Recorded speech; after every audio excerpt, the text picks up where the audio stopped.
It was a perfect day. A warm sun bathed the countryside, and the gentlest of breezes made everywhere fresh and lively. Reflections of leaves danced on the river's ripples. Shadows of leaves played on the pathways of the wildwood. And in the farmers' fields, wheat and oats and barley turned to a gleaming gold crop of polished seed heads on varnished stems. Badger, strolling along one of his favourite walks, felt the sun's warmth chasing the aches and pains of colder days from his limbs, singing a quiet song.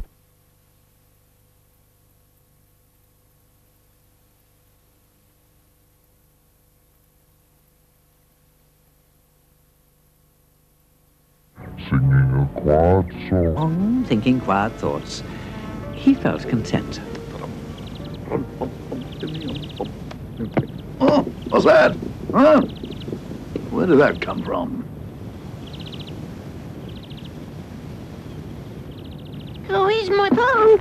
Oh, sorry, Mr. Badger, sir. I should hope so. Looking for your ball, are you, Sonny? Sir. Just there. Oh, thank you, Mr. Badger. Just a moment. Aren't you at school? Please, Mr. Badger. Can't have you hopping the wag, you know. Yes, sir. I don't know what that means. You know exactly. Playing hooky, as you youngsters will have it. Staying off school. Won't do, Billy. Oh, no, please, sir. Telling fibs won't help. I'm not, Only sir. keep up. Oh, what a tangled web we weave when first we practice to deceive. Huh?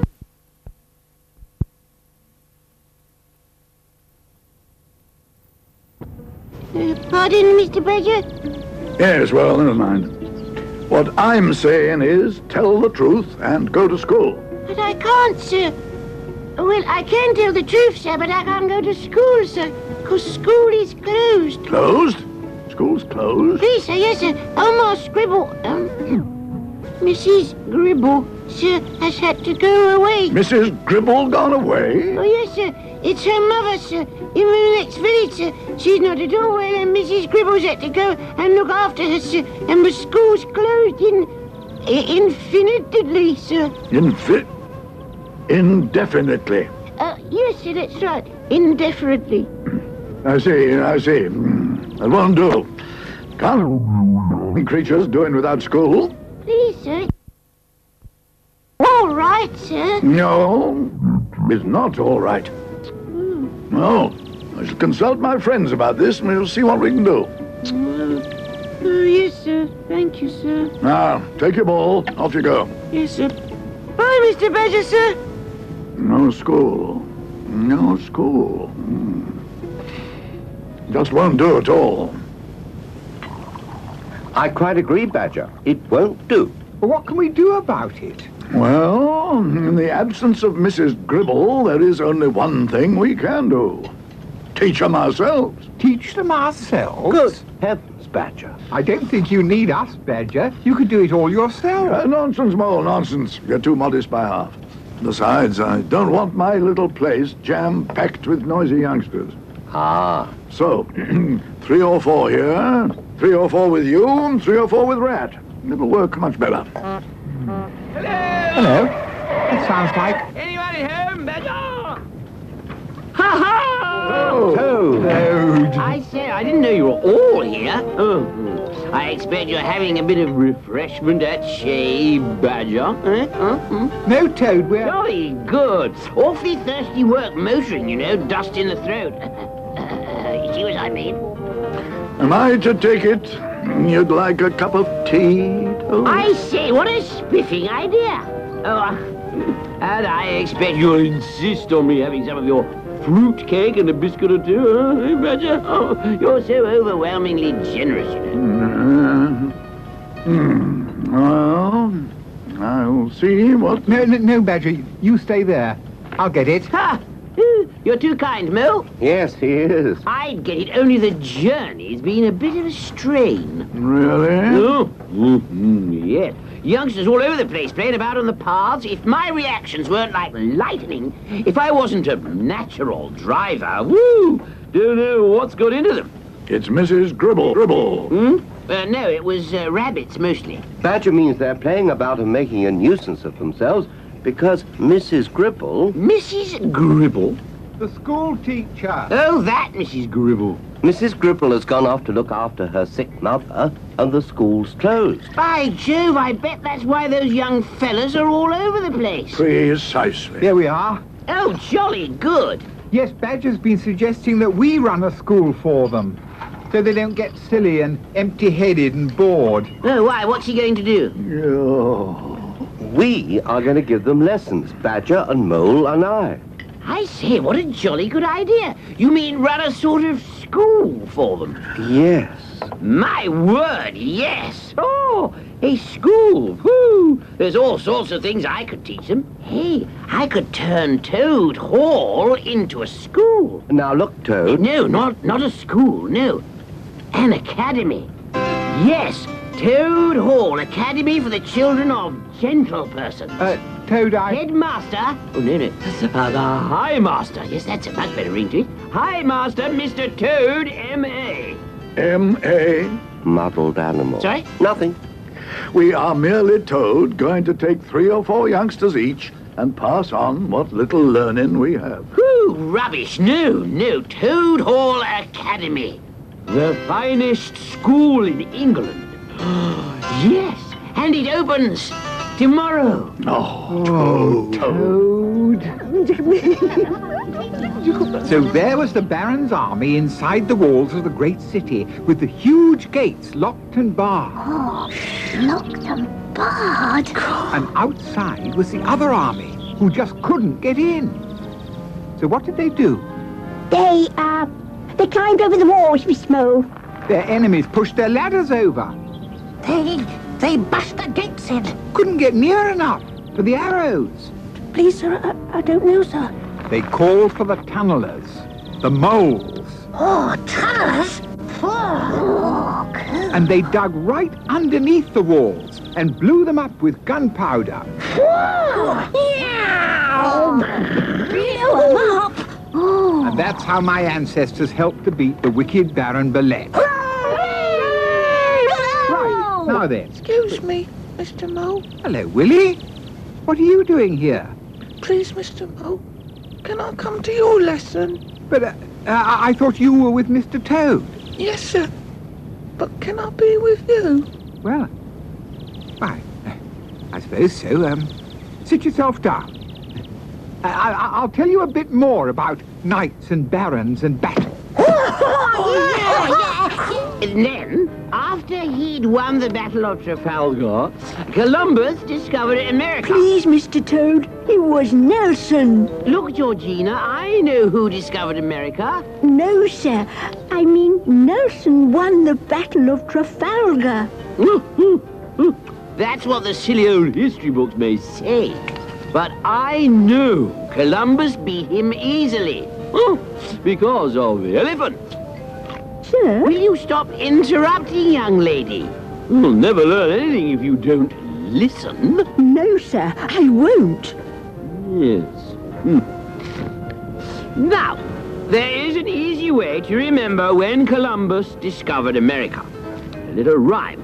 Yes, goes, in 1617, Columbus sailed the ocean green. Sir! Oh, what is it now? It's ocean blue.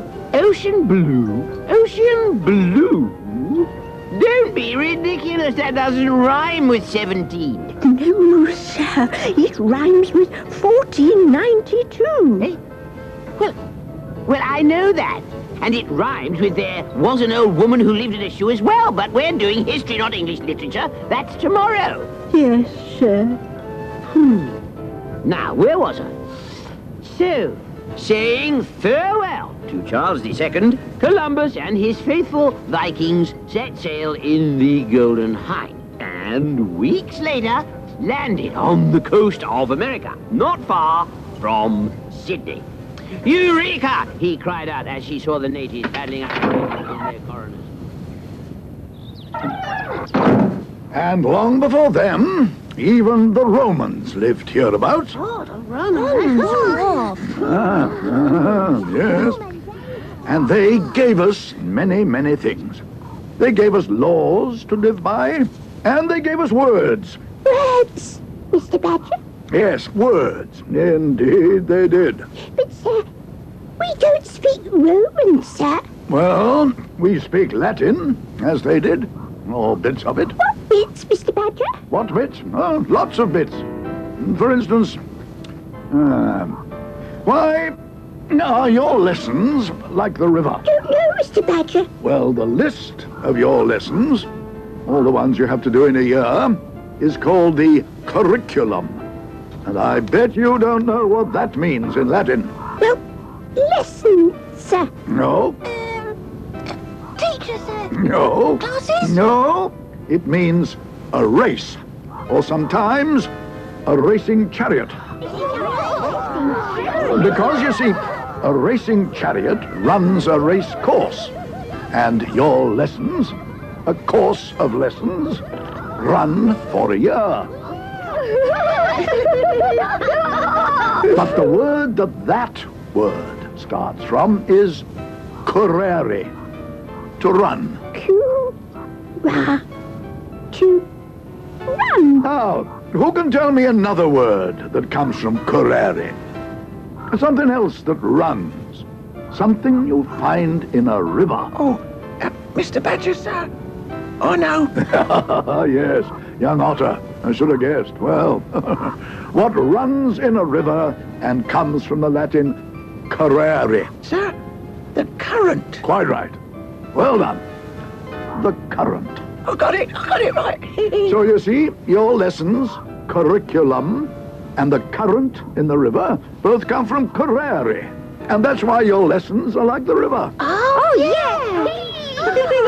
Now then, the Romans stayed in this country for hundreds and hundreds of years.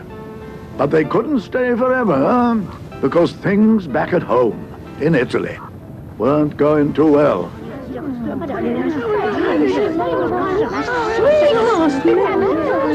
So a rowing boat has lots of levers on it. Didn't know that, did you? Please, Mr. Rat, I can't see no levers. Can't see any levers. Oh, yes. Well, I can't see them anyway. No, I dare say you... Here, hang on. I thought you were in Mr. Toad's class. Well, I was, but I'm not now, sir. Oh, why not?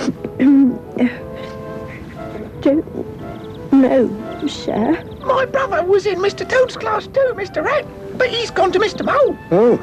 Oh, I see. Well, Well, we'd better get on with the lesson. Levers. Yes, that was it.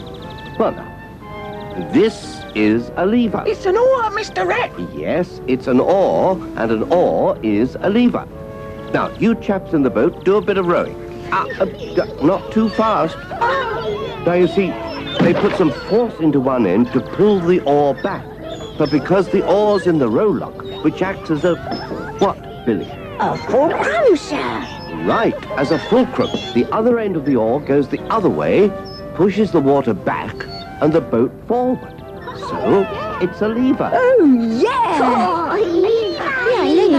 And why does the boat go forward when the water's pushed back by the oar? Come on, Isaac Newton's law, I told you 10 minutes ago. Because every force has an equal and opposite force. Right, good. Now, the other lever is the rudder. You see... Hello, what do you want? Please, Mr. Rat, can I come to your lesson? Aren't you another from Mr. Toad's class? Yes, sir. Well, why aren't you there? I was there, Mr. Rat, but he's doing chemistry. Well, chemistry's very interesting, great fun. Yes, sir. Well, you go back to Mr. Toad's then. I'd rather not, sir. Oh. Huh. All right then, stay here for now, if you can find any room. I wonder what's going on. Look here, what's going on? I say, you. Well, sorry, Mr. Toad. 42. 42? What? What's 42? Please, sir, 6 sevens. Great Scott, that was the last lesson. Oh, we're on to chemistry now. Sorry, Mr. Toad. And anyway, 6 sevens are 36. Oh, any idiot knows that. Yes, Mr. Toad, they do. Right. Well, Anyway, what I want to know is, what's going on? Where are all the others? What, dunno, Mr. Toad? Well, they're going down in my register as absent. Yes, Mr. Toad. And serve them right if they miss my chemistry lesson. The marvels of science. The mysteries of the minuscule. Molluscule. The thrill of the periodical tables. Mr. Toad... Don't interrupt, child. Yes, chemistry is all around us. Think of the ordinary water, or H2SO4, as we scientists call it. Think of all those elements. Oxygen, aluminium, copper. Think of sphagnium, linoleum, tedium. Where would we be without them? Yes, Mr. Toad. But never mind obtuse theories.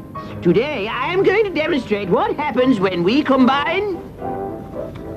Hello, the label's fallen off. When we combine this white powder with this medium hypochondriac. Green stuff in a jar. Beaker. Now, where did I put my pirouette? The measuring thing. Here it is. Now then, a spoonful of that, and a half cupful of that. There. What a lot of bubbles. Hey, steam. By Jove, that's lovely stuff. Now then, young fellow, pay attention to what happens when we heat this over the Bunsen burner. Matches. Where am I? I've got them. Stop! Watch carefully when I apply the... Oh, Mr. Toad! He is going to be all right, isn't he? I think so, Mole. I hope so. Ah, foolish creature. A little learning is a dangerous thing. I think he's coming round. Toad? Toad, are you all right? All right. All right. No, of course I... I say I'm all right. Eh? What's that? Toad, what are you saying?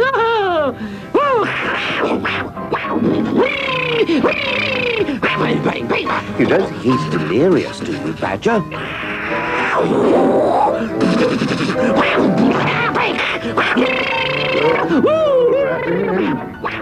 I certainly fear the worst. Oh, no, he's not... Fireworks! What?